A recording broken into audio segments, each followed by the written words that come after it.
Ya, kita akan menyapa teman-teman dalam program perdana kita hari ini, program podcast AKAB. Anta Kirana Asa bos. dari Keblinger. Jadi kebener. Oke. Bu, ini Yes. kan acara perdana kita nih hari Ya, ini. siap. Ya. Jadi kita mau di dalam program kita ini membahas apa nih? Kita membahas hal-hal yang praktis, tapi dari sudut pandang yang teologis. Ya, jadi praktis dan teologis. Yes. Jangan sampai teologisnya Keblinger. Betul. Atau terlalu praktis malah nggak teologis. Betul, Ya. betul. Dan saya mewakili untuk yang praktis dan Yes, sekuler karena siap. saya bekerja di bidang itu. Siap. Dan dirimu akan? Saya mewakili yang teologis. Oke. Ya. Jadi kita kalau seperti koin, Dua mata sisi dua yang mata sisi, tidak bisa dua sisi dipisahkan. uang, mata uang ya. Iya.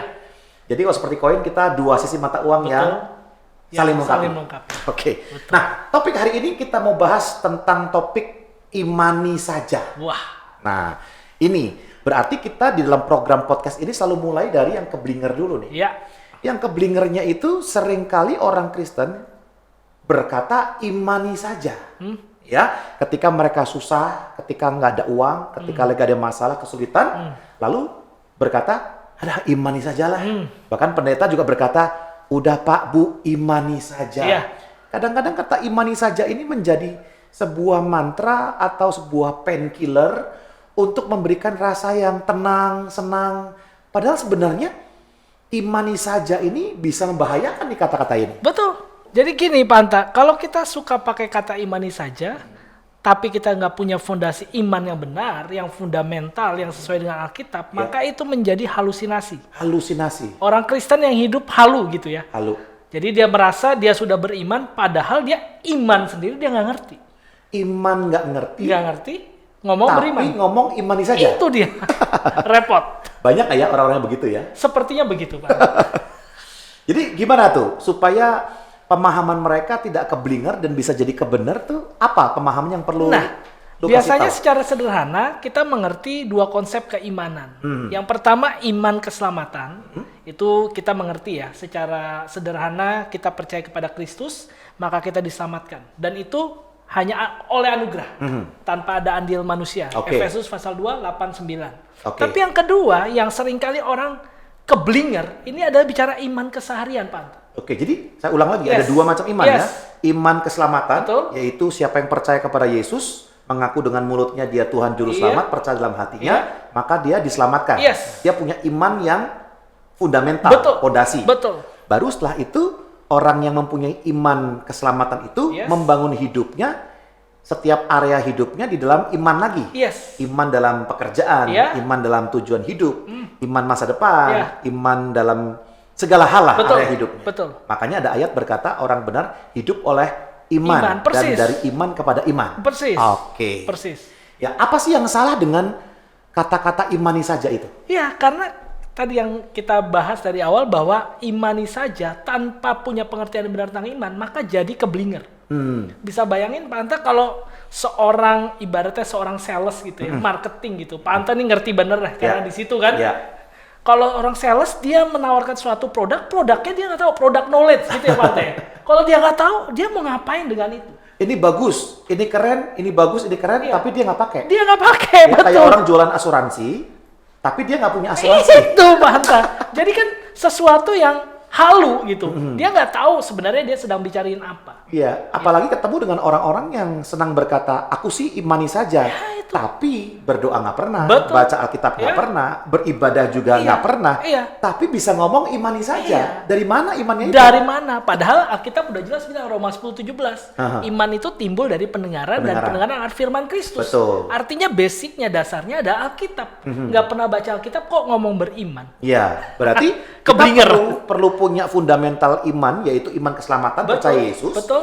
Nah, kemudian kita perlu membaca firman Tuhan, Yes. mendengarkan Alkitab, Iya. supaya muncul iman. Betul. Baru dari situ, iman itulah yang akan mempengaruhi perilaku kita. Persis. Oke. Jadi kita bergerak karena iman keselamatan yang kita miliki kepada iman keseharian kita, Pak Anta. Iman keseharian. Yes. Oke. Jadi jangan pernah bergerak tanpa percaya Yesus sebagai Tuhan Juru Selamat, lalu mulai berkata imani saja padahal dia nggak ngerti konsep iman yang benar itu. Makanya di hari-hari ini juga banyak tuh orang-orang yang ketika di zaman COVID ya, Itu.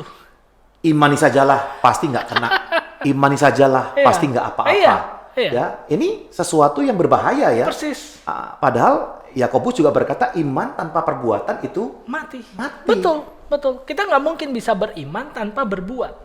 oke. Kita bicara iman keseharian ya Pak Anta ya. Jangan ngomong lah mau diberkati Tuhan tanpa kerja. Alkitab udah berkata, orang yang malas nggak usah makan. Mhm. Kan tegas tuh Pak Anta. Jangan Oke. bilang apakah berarti orang yang malas itu nggak punya iman. Ya iyalah, kalau dia tahu dia selamat, lalu dia harus kerjakan imannya itu dalam keseharian, tentu dia mau bekerja. Betul. Jadi sebenarnya imani saja itu adalah iman-iman lipsing ya. Nah, yang diucapkan Persis. sambil lalu padahal nggak ada kekuatan Persis. apapun. Nah, saya jadi ingat kalau di Alkitab tidak pernah ditulis imani saja. Ya. Bahkan Yesus nggak pernah berkata imani saja. Yang Yesus katakan adalah jadilah sesuai dengan imanmu. Iya, betul. Itu kan peristiwa ketika seorang wanita yang sakit pendarahan 12 tahun, Pak. Ya. Lalu dia setelah dia berobat, dia cari tabib, dia habiskan hartanya katanya untuk kesembuhannya, tapi dia nggak dapat. Berarti dia sudah berusaha. tuh. Sudah, jadi ada proses itu. Sampai miskin, Iya. bahkan hartanya habis, Betul. keadaannya makin buruk. Keadaan makin buruk. Lalu ketika dia sudah lalui proses itu dan memang sudah tidak ada cara lain, dia ketemu sama yang namanya Kristus. Dia Ya. dengar tentang Yesus. Ya. Dan dari situlah iman itu timbul. Jadi yang benar adalah ketika kita ikuti prosesnya Pak Anta, kita sudah lakukan bagian kita. Tuhan juga nggak akan sembrono dengan hidup kita. Dia tahu kalau kita mampu. Oke. Jadi ketika kita masih mampu, dia akan biarkan. Ya. Pak Anta punya anak, kalau anaknya masih sanggup menanggung beban, ya untuk latihan Pak Anta. Oke. Nggak mungkin tiba-tiba kita langsung tackle semua beban anak kita. Kalau kan dia jadi anak gampangan. Betul. Nah, iman wanita yang sakit pendarahan itu adalah iman yang berdasarkan hal yang benar. Sudah berproses. Sudah berproses. Makanya ayatnya dikatakan bahwa wanita itu telah mendengar kabar tentang Yesus. Persis. Ya, iman Ya. yang muncul dari pendengaran. Iya, betul. Lalu setelah dia mendengar firman Tuhan, mendengar kabar tentang Yesus, imannya muncul. Iya. Dan ketika imannya muncul, dia berkata, asalku jamah Yes. jubahnya, aku Persis. pasti sembuh. Persis. Beda ya? Persis. Beda dengan imani saja sama aku yakin Iya. dengan iman yang kumiliki, Iya. Tuhan bisa lakukan sesuatu. Iya. Karena imani saja itu jadi tadi yang Pak Anta bilang semacam kayak mantra, tapi di balik mantra itu kemalasan sebenarnya. Kemalasan. Dan kadang-kadang Imani saja. kadang-kadang pendeta juga mengucapkan itu ketika jemaatnya datang mengungkapkan kesalahannya, kesulitannya, Iya, tantangan iya, hidupnya. iya. Dia berkata dengan mudah, udahlah, imani saja. Iya, Atau iya. jangan-jangan Dia nggak mau bantu. dia nggak mau bantu. Nggak mau repot ya, Iya. jadi bilang imani Nggak mau aja. repot, Gitu. imani saja gitu. Berarti turut mengkeblingerkan Iya dong. jemaat ya. Iya dong. Nah, makanya balik lagi Pak Anta, kalau kita percaya orang benar itu hidup oleh iman, maka prosesnya adalah kita benar dulu. Tidak ada orang benar yang hidup tanpa iman. Betul. Tapi tidak ada orang yang beriman tanpa hidup benar. Betul. Nah itu loh, kita harus ngerti itu konsep itu. Jadi kita dibenarkan bukan karena perbuatan kita, tapi karena anugerah. Itu artinya kita sudah selamat, percaya Yesus. Lalu hidup kita di dunia ini harus hidup dalam iman. Betul. Jangan sampai dibulak-balik, nanti keblinger. Betul. Jadi tidak semudah itu ya. Jadi Yes. tidak semudah bahwa kalau kita udah berkata imani saja bahwa semuanya kan berakhir dengan indah. Itu, Ya, Kak. persis. Dengan berkata imani saja bisa jadi itu sudah salah. Iya. Karena dia nggak mau nanggung apa-apa. Ya, gitu. jangan-jangan imannya itu adalah iman yang kosong. Betul. Iman yang hanya diucapkan saja. Betul. Tapi kalau orang itu sudah berproses, Betul. dia percaya Yesus, Betul. dia mengkonsumsi firman Tuhan, Betul. lalu dia muncul iman di situ, Iya. lalu dia berkata jadilah sesuai dengan yang kuimankan gitu Iya. kan. Ya masih oke lah. Iya. Makanya Yesus pernah singgung kan kepada murid-muridnya ketika muridnya sedang berlayar. Lalu Yesus tertidur katanya di buritan kapal itu. Oke, Kan? Lalu ombak datang dan sebagainya. Lalu Badai. murid-murid badai, lalu murid-murid berkata, Yesus kau nggak peduli kalau kami binasa. Yesus bangun dan dia hardik angin badai itu. Lalu dia berkata kan, di manakah imanmu? Di manakah percayamu? Jadi ketika orang punya iman tapi nggak punya fundamental iman, maka kesehariannya menjadi manja. Manja. Dikit-dikit Tuhan, dikit-dikit Tuhan. Nah, keluar imani saja itu loh. Iya, iya. Padahal Yesus sedang mau ngomong, kalau kamu sama aku, kalau kamu percaya bahwa kamu sudah selamat, maka hidupmu ini tenang, sekalipun ada badai. Iya. Jadi kita nggak jadi orang Kristen manja gitu, Pak Anta. Betul. Makanya kata-kata imani saja ini sebenarnya justru melemahkan iman yang sebenarnya, ya. Jadi kita perlu untuk sekarang fokus kepada membangun iman yang sebenarnya. Betul.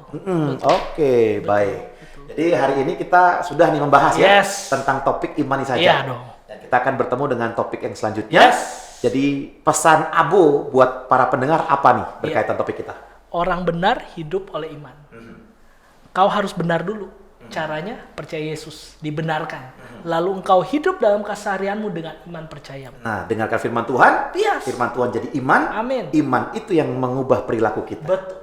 Ya? Persis. Oke. Baik, thank you untuk topik Sama-sama, yang Pak. perdana hari Yes. ini. Kita ketemu lagi di topik yang selanjutnya. Iya, oke. God Siap. bless you. God bless you.